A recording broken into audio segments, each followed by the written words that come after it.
اگر دوران نماز موبائل کی گھنٹی بجنے لگے۔ سوال: آج کل موبائل کا رواج بہت عام ہو گیا ہے اور ان میں طرح طرح کے رنگز ٹونز ہوتی ہیں۔ بارہا ایسی صورتحال دیکھنے کو ملتی ہے کہ دوران نماز باجماعت کسی مصلی کا موبائل بجنے لگا، یعنی کسی نمازی کا موبائل بجنے لگا اور کافی دیر تک بجتا رہا۔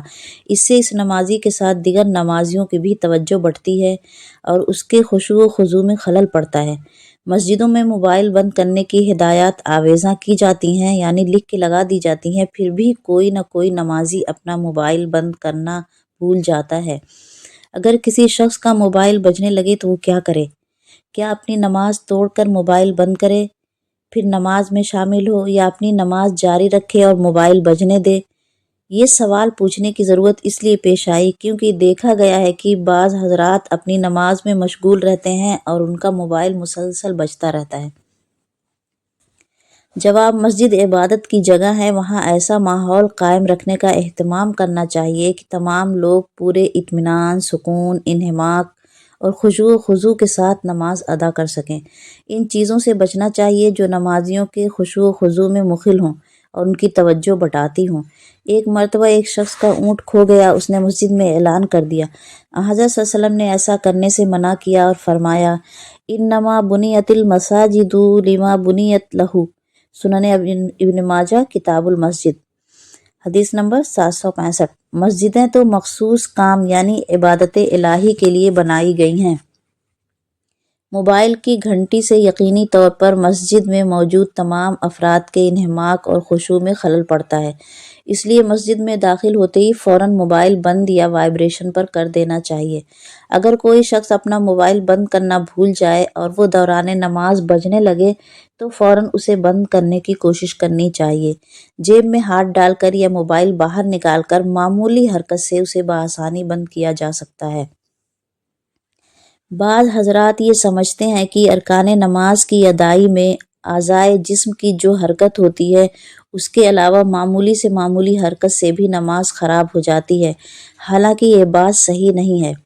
حضرت ابی سعید خدری رضی اللہ عنہ سے روایت ہے، ایک نبی صلی اللہ علیہ وسلم نے فرمایا: اذا صلی احدکم الی شیء یسترہ من الناس فاراد احد ان یجتاز بین یدیہ فلیدفعہ فإن ابی فلیقاتلہ۔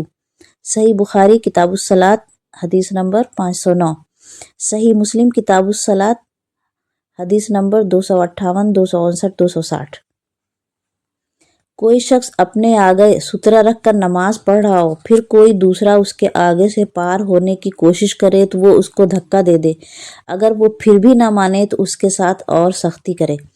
راوی حدیث حضرت ابی سعید خدری رضی اللہ عنہ نے ایک مرتبہ خود اس حدیث پر اس طرح عمل کیا کہ ایک نوجوان نے ان کے سامنے سے گزرنے کی کوشش کی، انہوں نے اس کے سینے پر ہاتھ رکھ کر اسے دھکا دیا۔ اس نوجوان نے دوبارہ نکلنا چاہا تو حضرت ابی سعید رضی اللہ عنہ دوبارہ اسے زور سے دھکا دیا۔ اس نوجوان نے حضرت ابو سعید رضی اللہ عنہ کو برا بھلا کہا اور کودتا پھاندتا باہر نکل گیا۔ معلوم ہوتا ہے کہ وہ نوجوان حکمراں خاندان سے تعلق رکھتا تھا اور اس نے خلیفہ وقت مروان سے شکایت کی۔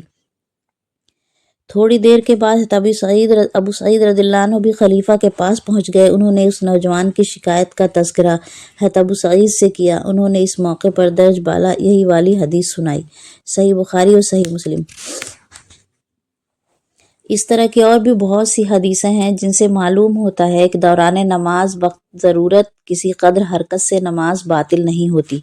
اس سلسلے میں فقہا کا اس بات پر اتفاق ہے کہ عمل کثیر یعنی بہت زیادہ کچھ کرنے سے نماز باطل ہو جاتی ہے، اور عمل قلیل یعنی معمولی عمل تھوڑا بہت کچھ کرنے سے نماز باطل نہیں ہوتی ہے۔